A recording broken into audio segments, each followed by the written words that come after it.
perdebatan kita kali ini yaitu Dewan ini menilai bahwa penerapan CBDC atau Central Bank Digital Currency di Asia lebih banyak mudarat daripada manfaatnya. Maka dari itu, izinkanlah saya untuk menyampaikan definisi dan juga asal-usul lahirnya mosi perdebatan kita kali ini.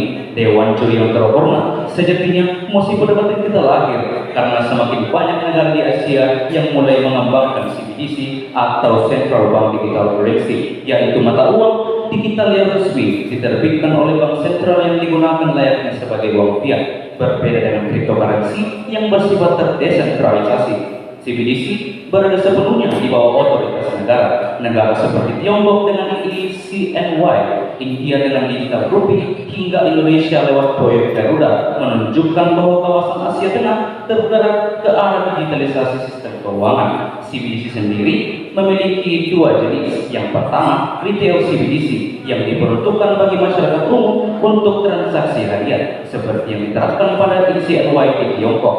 Yang kedua, wholesale CBDC yang dikhususkan bagi lembaga keuangan besar untuk mendukung efisiensi transaksi antar bank dan sistem pembayaran yang berskala besar.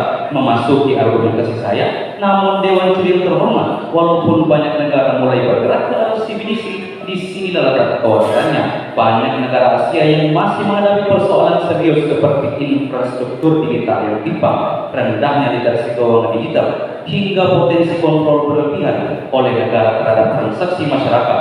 Dalam konteks sosial dan ekonomi yang sangat beragam seperti Asia, hal ini justru membuka ruang bagi mudarat yang lebih besar daripada manfaat. Maka dari itu, terdapat tiga alasan utama mengapa mosi ini harus didukung sepenuhnya, yaitu satu, risiko destabilisasi sistem perbankan dan sistem keuangan. Implementasi CBDC memfasilitasi masyarakat untuk menyimpan dana langsung di bank sentral tanpa perantara bank komersial.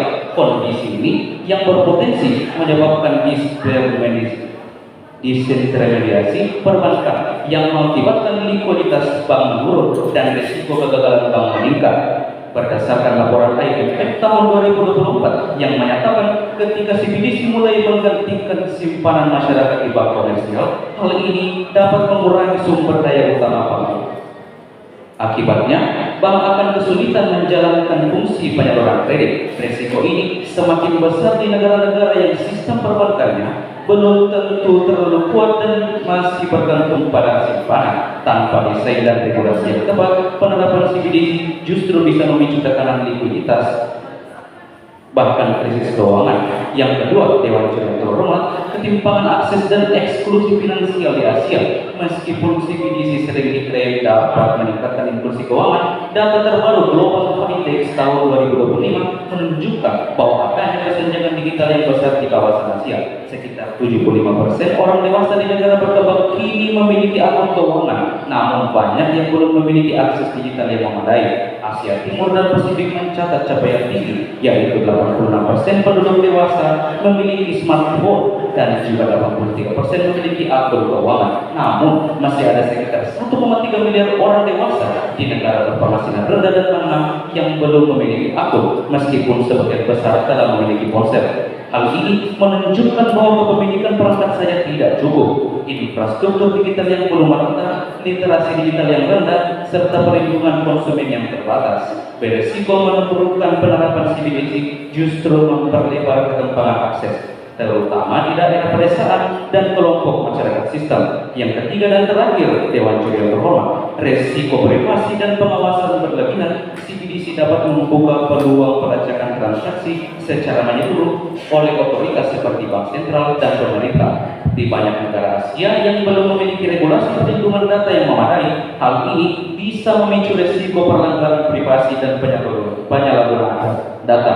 Studi dari Georgetown University 2022 serta laporan Freedom House 2023 menyatakan bahwa menyoroti potensi penggunaan CBDC sebagai alat kontrol negara dan membatasi kebebasan ekonomi dan sipil, terutama di negara-negara dengan catatan demokrasi dan transparansi yang belum kuat. Maka dari itu, Dewan Juri yang terhormat, sampai detik ini kami secara tegas, lugas dan mantap masih mendukung mosi perdebatan kita kali ini. Sekian dan terima kasih.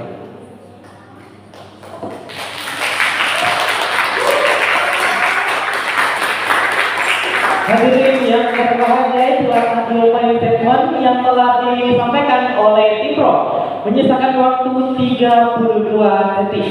Kesempatan yang sama kami berikan kepada tim kontra untuk menyampaikan opening statement.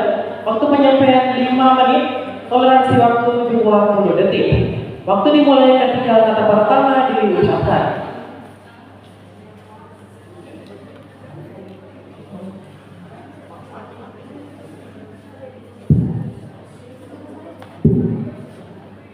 Tiga, dua, dan satu. Dewan juri yang terhormat, mari kita apa yang rekanku dari tim Pro katakan. Pertama, mereka bilang kalau 83% orang itu sudah punya alat digital. Artinya kurang dari 10% itu masih belum. Artinya inilah yang perlu diintegrasikan atau dimaksimalkan. Karena 83% itu sudah mayoritas orang paham dan memiliki alat digital, dan inilah yang perlu dikembangkan dan dimaksimalkan juga pada akhirnya. Sehingga dengan apa? Dengan literasi digital dan regulasi keamanan yang tinggi. Ini tidak hanya untuk meningkatkan transformasi ekonomi digital, tapi juga pada akhirnya akan meningkatkan sumber daya manusia sendiri, karena mereka paham, mereka tahu cara bagaimana pada akhirnya mereka menggunakan alat digital itu juga pada akhirnya ataupun ekonomi CBDC itu. Tapi ya, mari kita kontekskan terlebih dahulu masa kita kali ini, Juri. Apa kabar dalam pengembangan CBDC di Indonesia? Bank Indonesia melihat dari sisi moneter tidak akan ada perbedaan yang dari sistem pembayaran saat ini. Jika CBDC itu telah diterapkan di seluruh bank sentral dunia, pada akhirnya akan semakin memudahkan transformasi digital dari sisi masyarakat itu sendiri. Bahkan di masyarakat di daerah 3T itu juga pada akhirnya yaitu terdepan, terluar, dan tertinggal. Dari sisi bank sentral yang pada akhirnya pengelolaannya akan lebih mudah karena secara terdesentralisasi juga pada akhirnya. Menurut DJPP Kemenku 14 Februari 2022 pada akhirnya. Juga apa? Data global menunjukkan 134 negara itu sedang mengevaluasi peluncuran CBDC di berbagai tahap seperti riset, pilot, atau peluncuran CBDC itu sendiri. Pada akhirnya apa? Banyak negara yang melihat kalau berbagai cara untuk meningkatkan efisiensi sistem pembayaran dan mendukung inklusi finansial itu sendiri menurut Wikipedia per Maret 2024. Sehingga apa? Mari kita bisa skor. Pertama, di Asia beberapa negara itu sudah aktif melakukan pilot atau POC. Salah pertama China menggunakan HNY, transaksi domestik lebih dari 7 triliun yuan pada 2024 itu digunakan pembayaran sehari-hari dan program insentif dari coinplus.com 2025. Kedua, Indonesia itu sendiri menggunakan digital rupiah yang kami ini masih dalam tahap proof of concept, tapi pada akhirnya Indonesia itu menargetkan efisiensi pembayaran dan inklusi keuangan Bank Indonesia. Kesimpulannya adalah CBDC itu sudah menjadi tren global dan regional. Beberapa negara Asia berada di frontliner pilot yang menunjukkan manfaatnya seperti efisiensi transaksi, inklusi finansial, dan modernisasi pembayaran. Kenapa? Karena kita tidak boleh menutup mata dengan sistem kita yang sudah hidup di era globalisasi. Artinya semua modern dan semua menggunakan alat digital. Disinilah hadir interest dari pemerintah itu sendiri untuk meningkatkan literasi digital dari masyarakat itu sendiri agar mereka melek terhadap ekonomi digital dan lain sebagainya juga pada akhirnya. Manfaatnya apa? Pertama, ini akan meningkatkan efisiensi transaksi itu sendiri dengan jumlah yang terhormat. Contoh nyatanya apa? Kami dari tim oposisi sudah sebutkan kalau China itu menggunakan HNY 7 triliun yang transaksi domestik 2024 akan mempercepat pembayaran digital mereka dan mengurangi biaya transaksi tunai itu sendiri.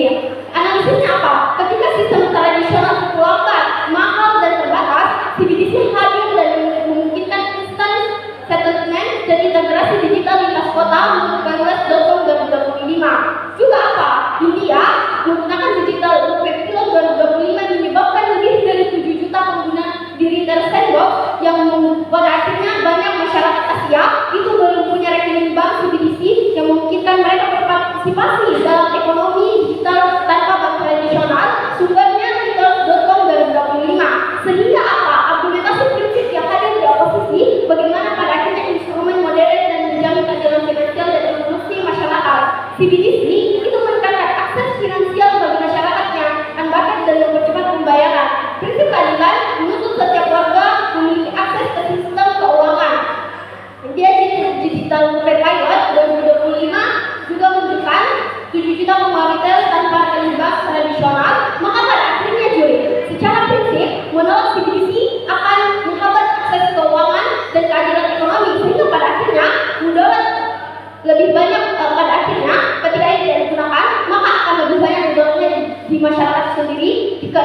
Kok. Tapi ya, apa alternatif yang oposisi hadirkan di sini Joy?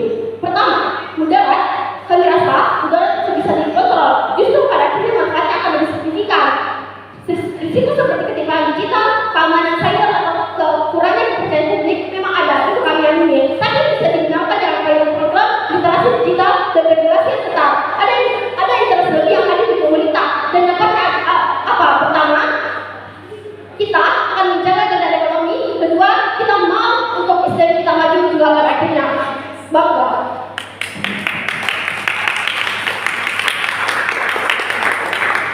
Baik, itulah tadi yang pada statement yang telah disampaikan oleh kedua tim baik tim pro maupun tim kontra. Sebelum kita lanjut ke babak pembidasan, sekali lagi mari kita berikan tepuk tangan yang meriah terhadap kedua tim kita pada sore hari ini. Baik, dewan juri yang kami hormati serta pemerhati debat yang kami hormati. Marilah kita bersama-sama menuju ke sesi pidasan. Sesi pidasan pertama, kami berikan kesempatan kepada tim pro menyampaikan pidasan. Waktu pidasan selama 7 menit, toleransi waktu 20 detik. Interupsi sebanyak 3 kali dan wajib diterima. Interupsi dapat diajukan setelah 1 menit pertama dan tidak dapat diajukan 1 menit terakhir. Dipahami? Baik. Waktu dimulai ketika kata pertama diucapkan.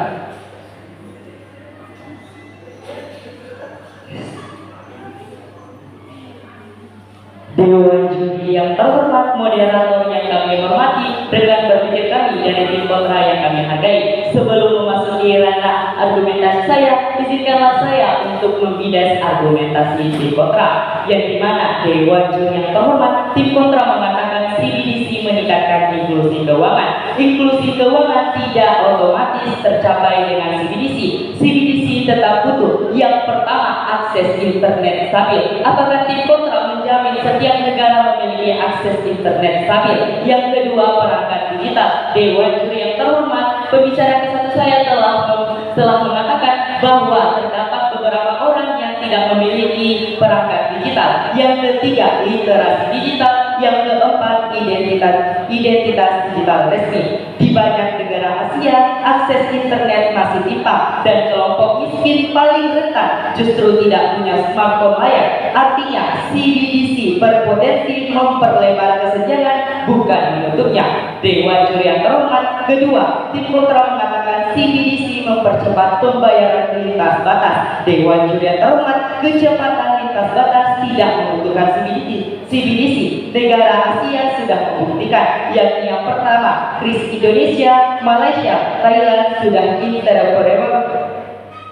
Silahkan saudaraku. Saya rasa kalau ini sudah digunakan di Asia, artinya ada insentif pemerintah untuk melakukan pemerataan jalan juri. Pun kita bisa menggunakan akses yang ada sambil kita menunggu bagaimana insentif pemerintah untuk melakukan pemerataan di daerah Papua dan lain sebagainya. Mohon maaf Dewan juri yang terhormat. Debaters cakap untuk berbicara tetapi juga cakap untuk memperhatikan. Dewan juri yang terhormat, yang saya jelaskan ini bukanlah CBDC, tetapi mengenai kris Indonesia, Malaysia, Thailand sudah interoperable tanpa CBDC. Yang kedua, sistem pembayaran real time seperti Fast Paynow sampai Thailand sudah berjalan tanpa CBDC. Melanjutkan argumentasi saya, artinya solusi alternatif yang lebih murah dan lebih aman sudah tersedia. CBDC bukan syarat mutlak, hanya opsi beresiko tinggi.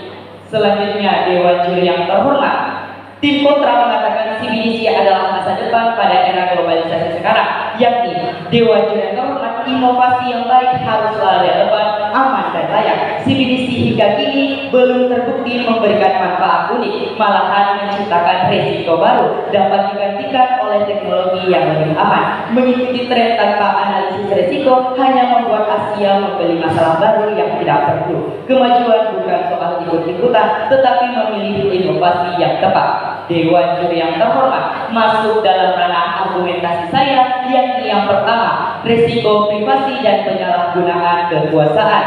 CBDC memungkinkan pencacatan transaksi. Silahkan saudariku.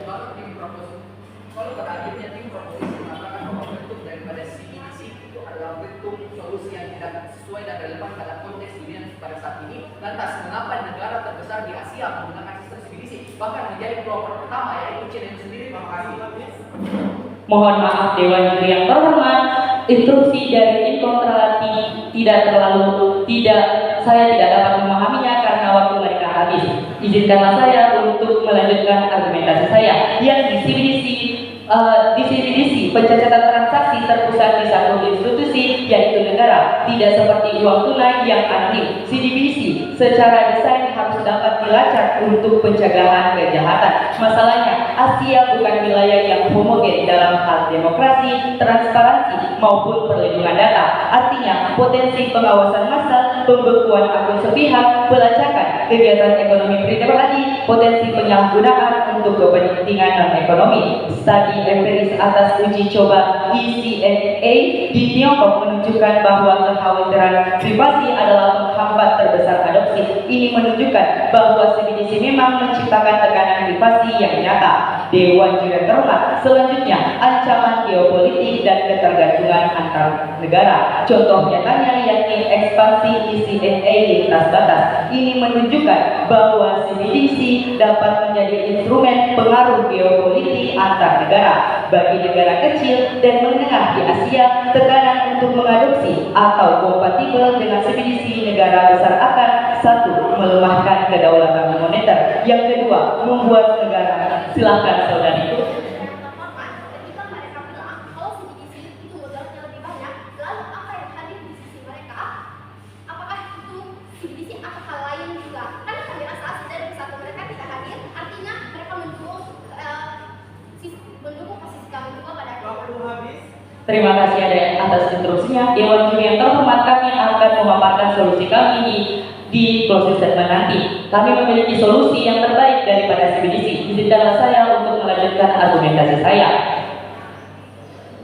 Dewan Juri yang terhormat, meskipun CBDC bisa membawa efisiensi dan inklusi finansial dalam kondisi tertentu, bukti dari lembaga internasional bahwa CBDC juga membawa risiko serius, terutama terhadap stabilitas keuangan, struktur perbankan konvensional, privasi data, keamanan cyber, dan operasi moneter yang belum sepenuhnya tertangani dan belum terbukti menghasilkan manfaat yang lebih besar daripada mudaratnya di banyak konteks.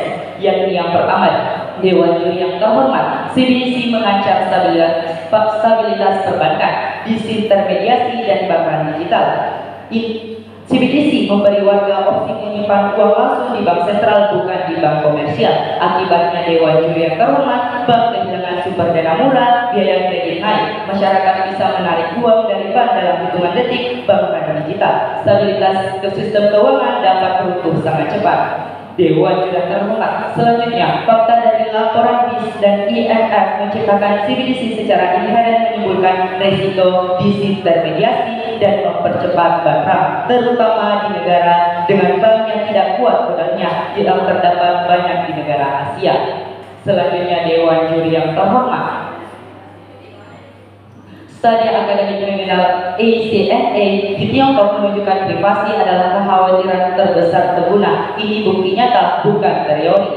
Selanjutnya Dewan Juri yang terhormat, biaya tinggi dan manfaat yang belum terbukti. Membangun, mengamankan, dan mengoperasikan CBDC memerlukan investasi fiskal, SDM, dan teknologi yang besar. Banyak negara maju yang menahan diri atau mengambil belot pajak karena manfaat jangka panjang belum jelas dan belum meyakinkan. Sementara banyak tujuan yang diklaim pro CBDC, inklusi, efisiensi lintas batas seringkali dapat dicapai melalui perbaikan sistem yang sudah ada dengan biaya jauh lebih rendah. Dewan Juri yang terhormat, banyak manfaat yang dipromosikan sebagai unik CBDC. Pembayaran real time, inklusi, transfer lintas batas murah sejatinya bisa dicapai interoperabilitas antar wallet, QR standarisasi maupun sistem penyelesaian cepat antar bank. Mengambil jalan lintas CBDC mengabaikan opsi yang lebih aman dan lebih murah karena CBDC belum bisa membuktikan bahwa mereka dapat menjadi sistem ekonomi yang efisien dalam era globalisasi sekarang. CBDC negara besar bisa menjadi alat soft power. Penyebaran infrastruktur dan kompatibilitas teknis membuka peluang pengaruh. Maka dari itu saya tegaskan bahwa kami setuju dengan adanya mosi perdebatan kali ini.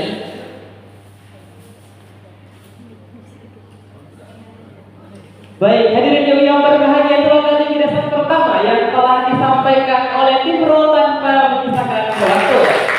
Kesempatan yang sama kami berikan kepada tim kontra dengan waktu 7 menit toleransi waktu 20 detik. Sama seperti mekanisme sebelumnya, waktu dimulai ketika kata pertama diucapkan.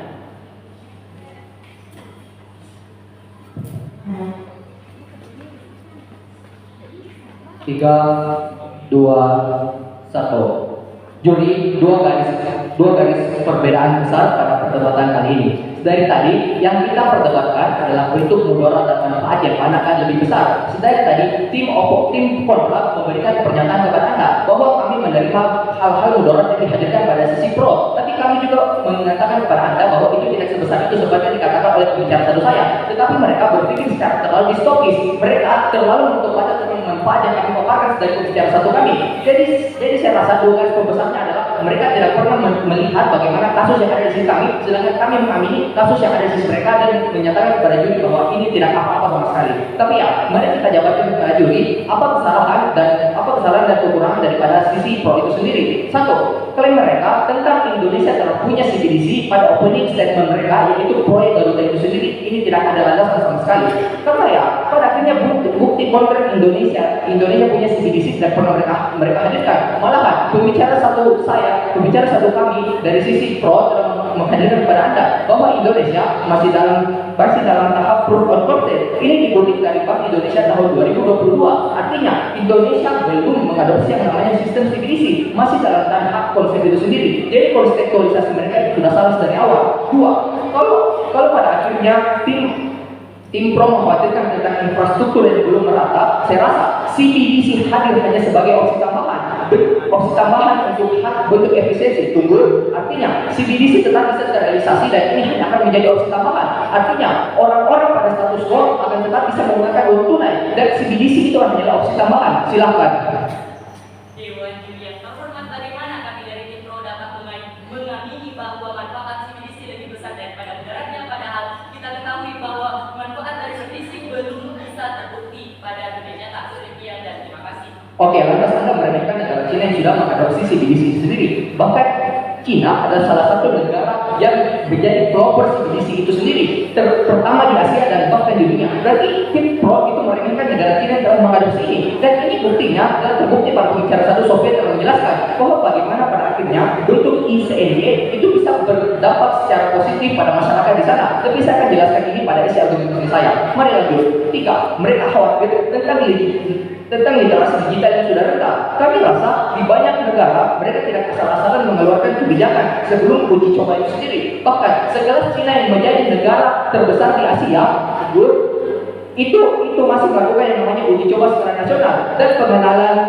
ICNY kepada masyarakat. Ini dikutip dari laporan Financial Times bahwa Cina melakukan uji coba secara nasional. Mungkin pada akhirnya kalau mereka mengkhawatirkan tentang literasi digital, ini akan bisa terjawab pada sisi kontra. Karena pada akhirnya kita tidak asal-asalan menghadirkan regulasi tanpa bentuk pengamanan bagi masyarakat itu sendiri. Silahkan.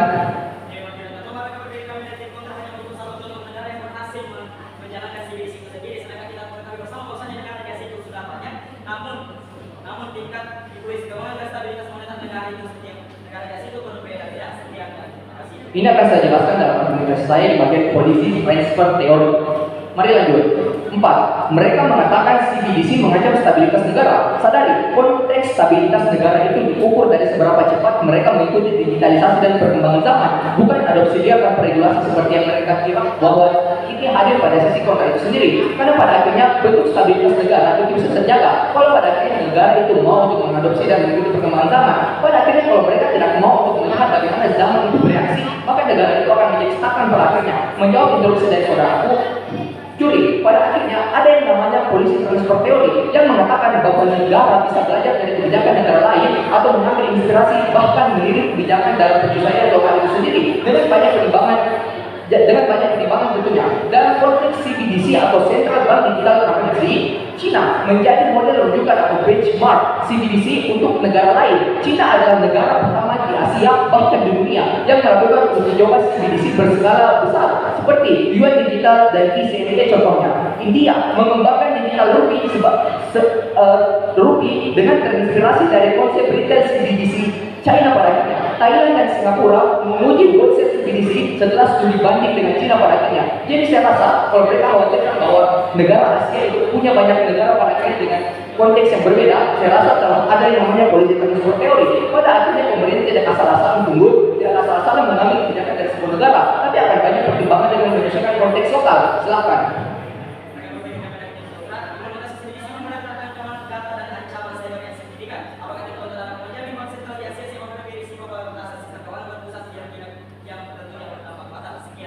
Kita tidak bisa menutup mata tentang ancaman cyber yang ada pada status quo, tapi saya rasa insentif daripada pemerintah dan orang-orang pada status quo itu mau untuk meningkatkan keamanan cyber itu sendiri. Jadi saya rasa hal ini bisa ditekan dari solusi-solusi dan alternatif yang akan kami hadirkan pada seluruh argumentasi kami. Jadi saya rasa insentif daripada orang-orang status quo itu mau untuk meningkatkan bentuk kualitas cyber protection mereka yang ada. Dan saya rasa mereka terlalu menutup mata bahwa orang-orang pada status quo itu sudah berusaha untuk meningkatkan hal itu, maka saya rasa instruksi mereka itu terbuang-buang pada akhirnya. Tapi ya, mari ngomong kasus juri.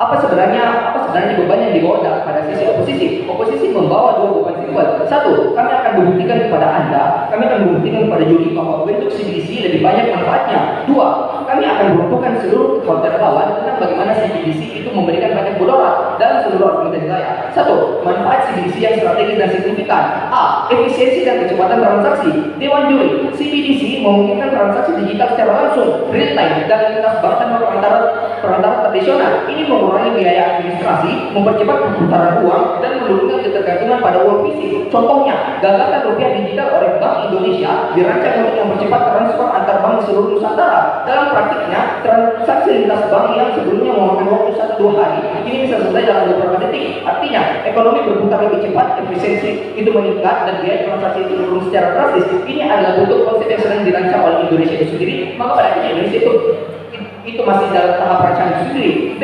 inklusi finansial. Sebagian besar negara Asia masih memiliki populasi yang belum memiliki rekening bank. CBDC membuka peluang bagi masyarakat tidak terbanking untuk masuk ke sistem finansial digital. Studi Bank Dunia tahun 2023 menunjukkan bahwa digital currency dapat menurunkan hambatan akses finansial hingga puluhan persen juri, khususnya untuk UMKM dan masyarakat pedesaan. Dengan kata lain, CBDC tidak hanya modernisasi secara klasik, tetapi juga alat keadilan ekonomi itu sendiri. C, modernisasi sistem pembayaran dan cross border. CBDC memperkuat integrasi sistem pembayaran nasional dan internasional. Misalnya, proyek ECNY di Cina telah menunjukkan bagaimana CBDC mempercepat pembayaran lintas kota, lintas platform, dan bahkan lintas negara juri. Dalam konteks Asia yang ekonominya terus digitalisasi, CBDC memastikan sistem pembayaran nasional yang tetap relevan dan kompetitif di era globalisasi itu sendiri. D, transparansi dan anti korupsi. Dengan ledger digital yang mencatat semua transaksi, distribusi dana publik menjadi lebih transparan dan dapat diaudit secara real time. Contohnya,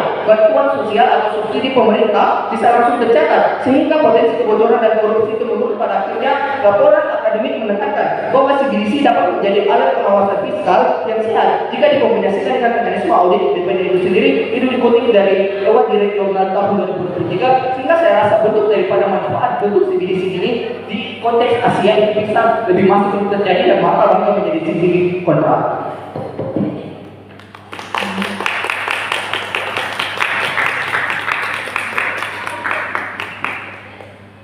Baik, Dewan Juri yang terhormat serta pemerhati debat yang kami hormati, itulah tadi bidasar pertama yang telah disampaikan oleh tim kontra tanpa memisahkan waktu. Baik, marilah kita beralih ke sesi bidasar yang kedua. Kesempatan pertama kami berikan kepada tim pro untuk menyampaikan bidasar keduanya. Waktu penyampaian 7 menit oleh waktu 20 detik. Waktu dimulai ketika kata pertama diucapkan.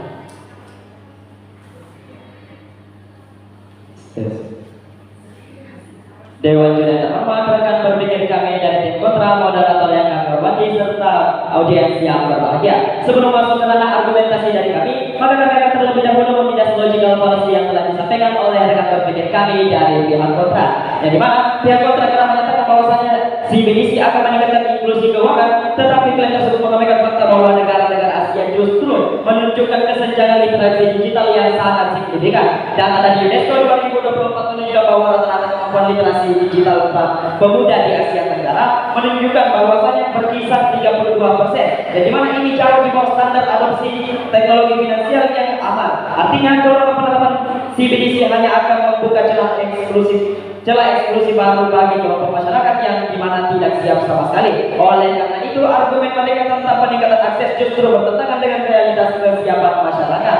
Dewan Juri yang terhormat, mereka berpikir kami dari tim kontra sering menyebut bahwasanya CBDC akan mempercepat efisiensi transaksi, tetapi mereka mengabaikan bahwasanya biaya infrastrukturnya sangat besar. Laporan dari Bank Dunia 2024 mencatat bahwasanya investasi awal untuk infrastruktur CBDC di negara berkembang Asia bisa mencapai hingga 1,2% dari PDB. Biaya ini jauh lebih besar dibanding manfaat efisiensi transaksi yang hanya menyentuh 0,1 hingga 0,2% PDB per tahun. Dan dimana dengan demikian dasar manfaat yang mereka klaim tidak proporsional dengan risiko pemborosan anggaran negara.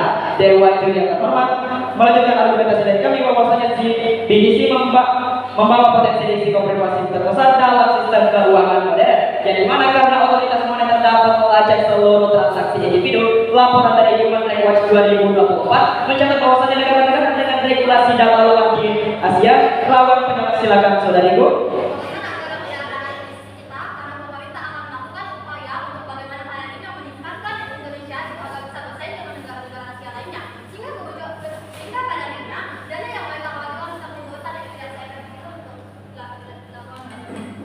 Dewan Juri terhormat, mereka berpikir kami dari tim kontra hanya khusus menyinggung kondisi Indonesia dalam menerapkan CBDC. Sedangkan musuh pendapatan kita kali ini berfokus pada bagaimana CBDC dapat diterapkan di kawasan Asia, bukan hanya khususnya di Indonesia. Melanjutkan argumentasi dari kami, bahwasanya CBDC juga membuka peluang besar terhadap serangan cyber berskala nasional. Data dari Cyber Security Ventures 2024 memprediksi kerugian dunia maya global akan mencapai 9,5 triliun US dollar pada tahun 2025. Dan Asia merupakan kawasan yang paling rentan terhadap serangan cyber tersebut. Jadi mana CBDC berpusat berarti satu titik kegagalan dapat melumpuhkan transaksi nasional. Risiko ini menjadikan CBDC sebagai target empuk bagi kriminal cyber. Pertanyaan kami sederhana, implementasi CBDC menghadapi tantangan keamanan dan data dan ancaman cyber yang signifikan. Maka dari itu, apakah pihak kontra dapat menjamin bank sentral di Asia siap menghadapi risiko peretasan sistem keuangan berpusat pada yang dimana dapat berdampak fatal bagi ekonomi negara? Dewan Juri terhormat, selain ancaman eksternal, CBDC juga berpotensi menciptakan monopoli kontrol keuangan oleh pemerintah. Studi dari Massachusetts Institute Teknologi, silakan saudaraku. Merasa kalau Anda membaca tentang masalah cyber, serangan cyber dan lain sebagainya itu telah terjawab pada argumentasi kami. Tapi pada akhirnya kalau WhatsApp saja bisa dengan sistem terenkripsi, bagaimana pada akhirnya sistem keuangan negara yang telah terlegitimasi secara hukum itu tidak punya bidang enkripsi? Terima kasih. Dewan Juri terhormat, rekan pemikir kami dan tim kontra menjawab pertanyaan kami dari sisi negara Tiongkok. Yang dimana studi empiris atas uji coba ACNY di Tiongkok menunjukkan bahwasanya kekhawatiran privasi dalam kerusakan cyber adalah penghambat terbesar dalam adopsi CBDC tersebut. Yang dimana ini menunjukkan bahwa CBDC memang menciptakan tekanan privasi yang nyata. Melanjutkan argumentasi dari kami, studi dari Massachusetts Institute Teknologi Digital Currency Institute pada tahun 2023 menunjukkan layanan desain CBDC berisiko menempatkan bank sentral sebagai penyedia layanan pembayaran yang dominan. Dan di mana hal ini dapat mengikis kompetensi sektor fintech dan perbankan. Pada kiranya inovasi justru menghambat karena pasar kehilangan dinamisme yang harusnya ada. Dewan Juri terhormat, CBDC membuka risiko bangkrut. Jadi mana meningkat tajam akibat kemudahan perpindahan bank dana dari bank komersial ke dompet digital bank sentral. IMF memberikan simulasi bahwasanya 20% melarikan dana dalam 24 jam bisa terjadi pada negara yang tingkat kepercayaan rendah terhadap bank. Banyak negara Asia seperti Sri Lanka dan Pakistan masih berada dalam kondisi rapuh secara finansial. Oleh karena itu, CBDC justru mempercepat instabilitas, bukan memperbaikinya. Dewan Juri terhormat, selain memicu risiko likuiditas, CBDC juga menuntut biaya operasional yang sangat tinggi. Dan di mana Bank Dunia melaporkan bahwasanya beberapa negara yang menguji coba CBDC membutuhkan biaya puluhan triliun dolar untuk pemeliharaan infrastruktur digital. Negara berkembang Asia dengan anggaran terbatas jelas akan terbebani. Ini membuat implementasi CBDC akan menjadi investasi yang sangat tidak efisien sama sekali. Silakan saudariku.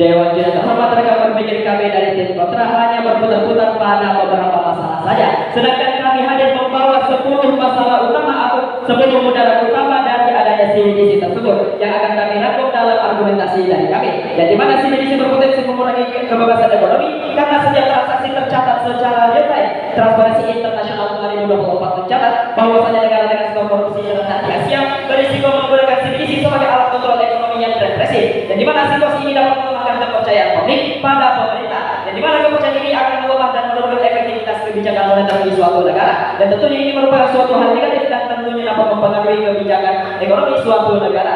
Penanganan CBDC juga berpotensi memperparah kesenjangan digital. Laporan dari ASEAN yang mengembang pada tahun 2024 menunjukkan bahwasanya 40% penduduk di Asia Tenggara masih belum memiliki akses internet yang stabil. Artinya CBDC hanya dapat diakses oleh kelompok yang sudah memiliki teknologi. Ketimpangan ini menciptakan diskriminasi finansial baru.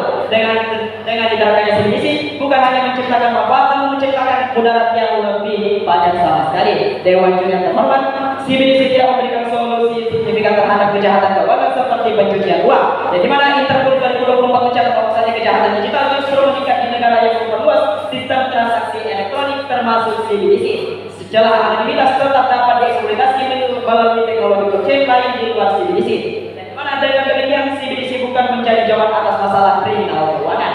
CBDC juga berisiko memuncak model bisnis perbankan tradisional. OECD menjelaskan bahwasanya ketika dana dari publik berpindah ke CBDC, bank harus menaikkan suku bunga untuk mempertahankan simpanan. Yang dimana kenaikan suku bunga ini akan menghambat pertumbuhan kredit sektor UMKM, dan dimana pada akhirnya stabilitas ekonomi jangka panjang ikut terganggu. Dewan Juri yang terhormat, selain dampak perbankan, CBDC memperparah volatilitas pasar uang.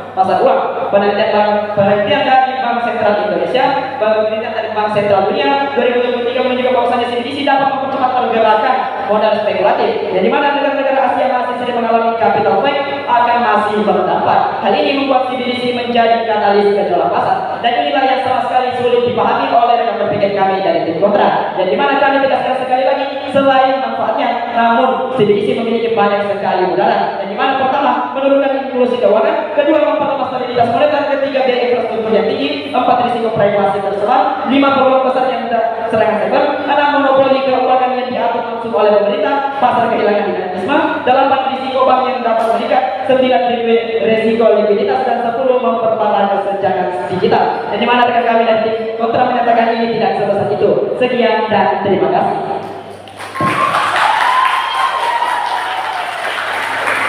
Baik, hadirin yang berbahagia, itulah tadi jelasan kedua yang telah disampaikan oleh tim pro. Kesempatan yang sama kami berikan kepada tim kontra untuk menyampaikan jelasan keduanya dengan waktu penyampaian 7 menit toleransi waktu 20 detik dengan mekanisme yang sama. Waktu dimulai ketika kata pertama diucapkan.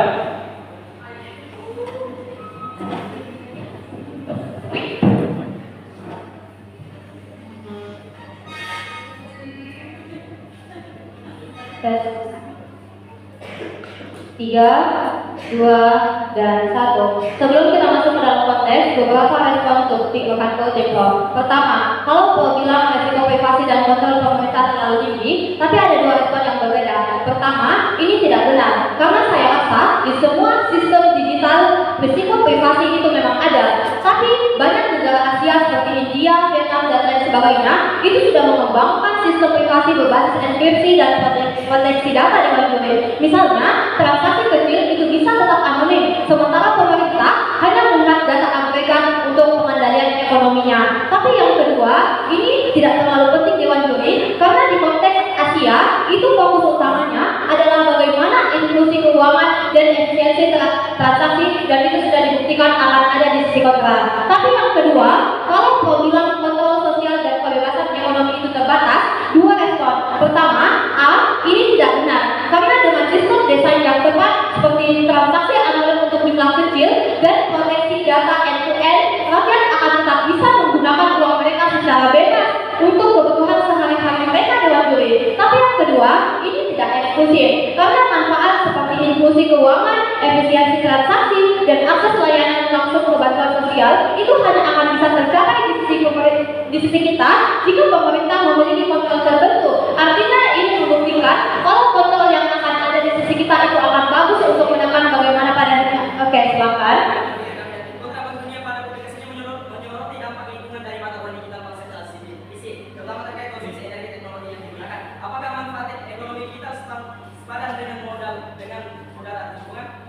Dewan juri, saya rasa titik perdebatannya bukan tentang bagaimana kita membahas tentang kemudaratnya kepada lingkungan, tapi kita membahas tentang apakah CBDC ini akan berdampak kepada memberikan manfaat kepada negara Asia atau lebih banyak mudaratnya kepada negara Asia sehingga informasi Anda tidak dapat dikredit. Tapi respon yang ketiga adalah kalau Paul bilang tentang risiko keamanan cyber. Ini tidak benar Dewan Juri karena negara akan bisa menerapkan protokol keamanan digital tetapi security canggih dan audit berkala.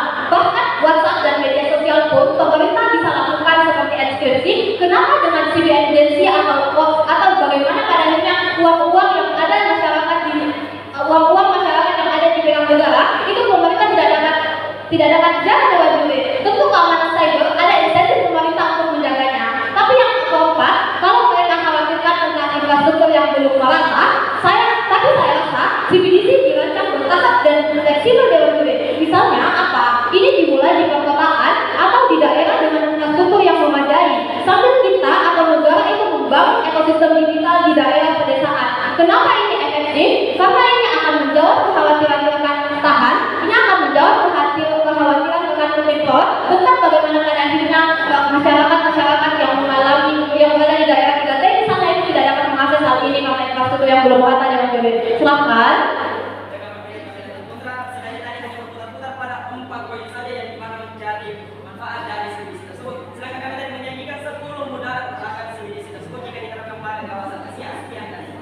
Dewan Juri, tim yang mampu memenangkan perdebatan adalah yang membuktikan dua hal. Yang pertama, apakah ini akan jauh lebih banyak mudaratnya, tapi yang kedua, apakah ini akan lebih banyak memberikan manfaatnya. Tapi saya rasa, bahkan hanya terus menyebutkan kalau ini akan membuat mudarat lebih banyak, tapi mereka tidak pernah menyentuh sisi kami yang pada akhirnya akan meningkatkan mudarat. Tapi saya akan jabarkan kenapa sisi kami akan jauh lebih baik.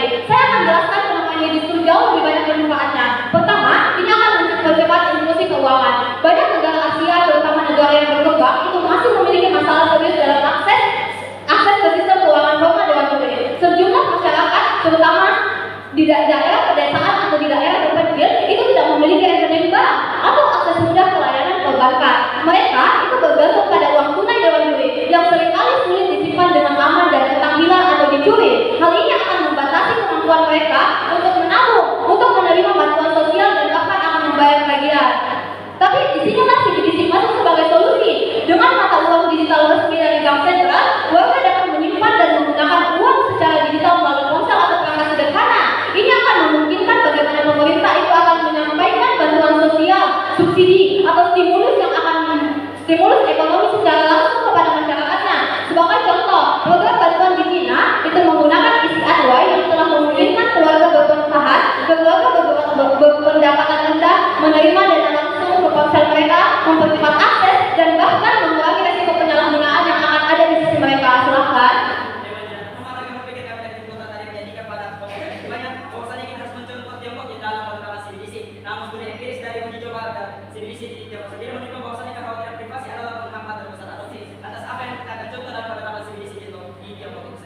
Dewan Juri, saya rasa di tiap negara kekhawatirannya adalah keamanan siber dan resiko penyalahgunaan. Tapi saya sudah jelaskan kepada Anda, ada insentif yang besar dari pemerintah untuk bagaimana melindungi masyarakatnya. Pemerintah tidak akan sebodoh itu untuk membiarkan data-data atau bahkan orang-orang asing yang mau untuk meretas bank mereka. Itu tidak akan, karena insentif pemerintah adalah bagaimana mereka itu melindungi masyarakatnya Dewan Juri. Sehingga apa yang mereka lakukan itu sudah dijawab padanya. Tapi oke, kita masuk ke kenapa biarpun ada mudarat itu tidak bisa diatasi lewat apa?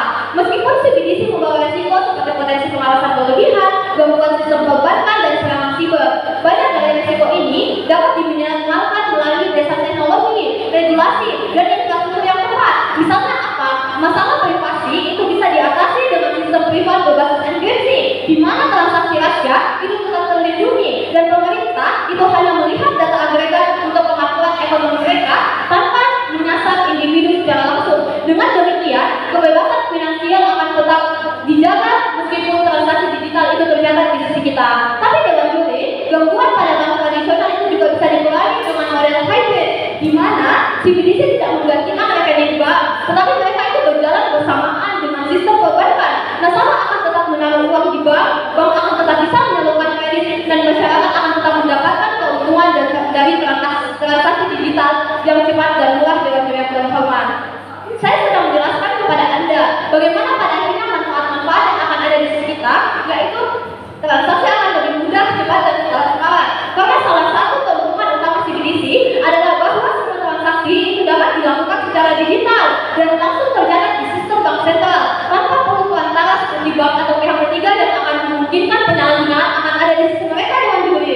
Dengan sistem ini, pembayaran akan menjadi jauh lebih cepat karena transfer uang itu bisa dilakukan secara instan termasuk antar wilayah yang misalnya sebelumnya memerlukan waktu beberapa hari untuk mentransfernya, beberapa hari untuk transaksi antar bank tradisional misalnya. Di negara Asia dengan kepadatan penduduk tinggi atau wilayah terpencil, artinya masyarakat tidak perlu lagi menunggu berhari-hari untuk menerima pembayaran subsidi atau gaji mereka. Semuanya akan bisa langsung masuk ke dompet digital mereka dalam hitungan detik atau hitungan menit. Selain kecepatan, CBDC juga membuat transaksi menjadi lebih murah. Dalam sistem tradisional, biaya transfer antar bank, biaya administrasi, dan biaya pencetakan uang fisik itu bisa sangat tinggi dengan juri. Dengan CBDC, banyak biaya tersebut bisa ditekan atau bahkan dihilangkan karena kualitasnya yang jauh lebih baik pada akhirnya. Tapi tim kami sudah menjelaskan kepada Anda kenapa pada akhirnya ini jauh lebih banyak mudaratnya, jauh lebih banyak manfaatnya. Pun kalau ada mudaratnya ini tidak apa-apa karena pemerintah bisa mengatasi atas dengan semua alasan bangga dalam mosi.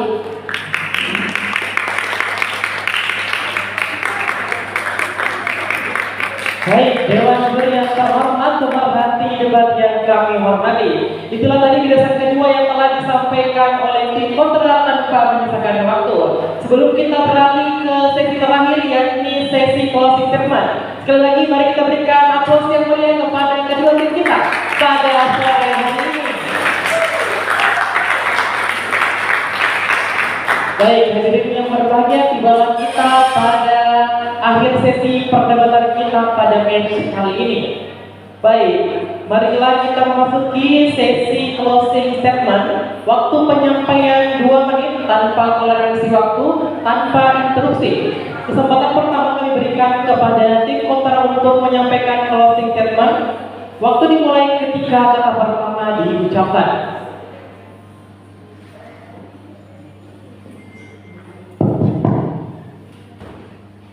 Menutup keseluruhan perdebatan pada sisi kontra dalam 3, 2, dan 1. Juri, 2 garis perbedaan pada mosi ini. Kami tetap menjawab mudarat yang mereka khawatirkan dari tadi, tetapi mereka tidak pernah bisa menjawab bagaimana manfaat yang kami tawarkan pada sistem CBDC itu sendiri. Jadi pada akhirnya inti mosi adalah mudarat dan manfaat itu tetap ada pada dua sisi, baik pro ataupun kontra. Tapi dari tadi mereka terlalu untuk mata tentang manfaat yang kami paparkan pada perdebatan ini. Pun pada akhirnya kalau mereka membawa 10 mudarat dan dengan maksud yang bersama dengan penyampaian berbeda, itu bisa kita anggap kreatif. Tapi saya akan menjabarkan kepada juri apa sebenarnya kekurangan daripada sisi pro. 1, kalau tim pro bilang bahwa CBDC banyak mudaratnya, tapi di sisi lain mereka tidak pernah membuktikan bahwa tanpa CBDC transaksi ini tetap baik dan pada akhirnya mereka tidak pernah memberikan kontrafaktor untuk menentang CBDC ini. 2, banyak interupsi yang tidak terjawab dengan jelas. A, interupsi kami dengan insentif pemerintah. B, interupsi kami dengan cyber security. C, tentang Cina yang menjadi pelopor utama. 3, terlalu mengglorifikasi bentuk mudarat. Tapi pada akhirnya ini sudah terjawab dari pembicara pertama dari sisi kontra itu sendiri. Tapi mereka terlalu berpikir secara distopis dan menganggap bahwa CBDC ini tidak punya manfaat dan mereka hanya memikirkan 10 mudarat yang mereka glorifikasikan. Dan terakhir, mereka terlalu berpikir walaupun mereka bilang bahwa akan ada 10 mudarat yang di sisi mereka, tapi mereka hanya stagnan pada stabilitas ekonomi yang terganggu, pada ketimpangan sosial dan putus cyber security. Padahal ini sudah terjawab dari pembicara satu kami yaitu Sofia. Pun saya akan menjelaskan kepada Anda lebih daripada sisi kontra itu sendiri. Juri, pada akhirnya mudarat itu bisa dikontrol, justru manfaatnya bisa lebih signifikan. Pada akhirnya risiko seperti ketimpangan digital, keamanan siber atau kurangnya kepercayaan publik memang ada, tetapi bisa dikembangkan dengan pilot program literasi digital dan regulasi yang ketat. Pun pada akhirnya akan ada transparansi kalau regulasi itu ketat. Pada akhirnya akan ada interest lebih pemerintah karena akan ada 2. 1, mereka mau untuk menjaga kondisi ekonomi. 2, mereka mau untuk menerapkan. Artinya mereka akan mengatakan regulasi itu sendiri, maka atas berbagai alasan bangga menolak.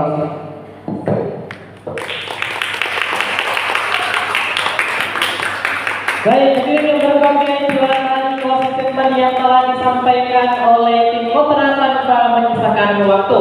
Kesempatan yang sama kami berikan kepada tim pro untuk menyampaikan closing statement. Mekanisme yang sama, closing statement dapat disampaikan oleh pembicara pertama maupun pembicara kedua masing-masing tim. Waktu dimulai ketika kata pertama diucapkan.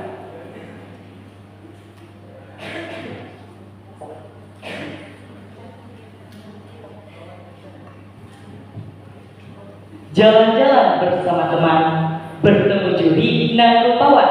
Tibalah kita pada sesi kesimpulan dengan harapan Tipro dapat dimenangkan.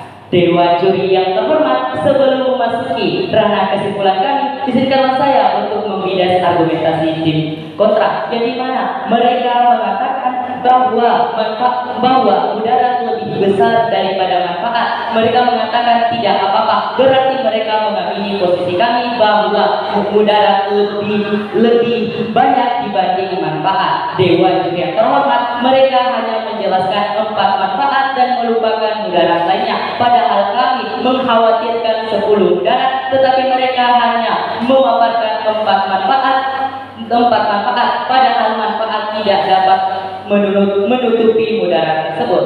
Masuk dalam ranah argumentasi saya, penerapan sentral bank digital Surensi atau CBDC di berbagai negara Asia merupakan respon terhadap dorongan global dalam mendigitalisasi sistem keuangan. Negara-negara seperti Tiongkok dengan ECNA, India, Digital Rupee, dan Indonesia proyek di CBDC oleh Bank Indonesia telah memasuki tahap pilot project hingga perencanaan kebijakan nasional. Namun, transformasi ini turut menghadirkan tantangan multidimensional, mulai dari kesiapan infrastruktur, dampak ekonomi, hingga isu sosial. Adapun kekhawatiran kami ialah risiko pelanggaran privasi. Study dan Georgia Towne University dan Freedom House tahun 2023 menilai bahwa di negara dengan sistem perlindungan data yang lemah, CBDC dapat disalahgunakan sebagai alat pengawasan massal. Itulah dari tadi yang tidak bisa dijawab dari tim kontra. Adapun solusi yang kami tawarkan yakni peningkatan infrastruktur dan literasi digital, optimalisasi sistem pembayaran digital yang telah ada. Sekian dan terima kasih. Baik, sekali lagi berikan tepuk tangan yang meriah kepada kedua tim kita yang telah memaparkan closing statement-nya. Hadirin yang berbahagia, pada match keempat ini merupakan match penentu yang dimana memperebutkan juara satu yang mempertemukan tim Sultan Hasanuddin dengan tim Detersma 1.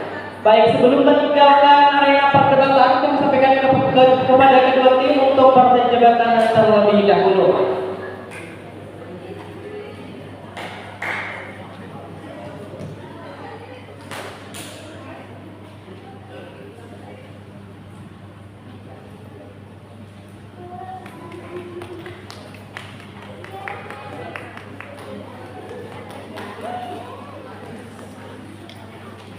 Baik, hadirin yang berbahagia, itulah tadi 4 match yang telah kita saksikan bersama.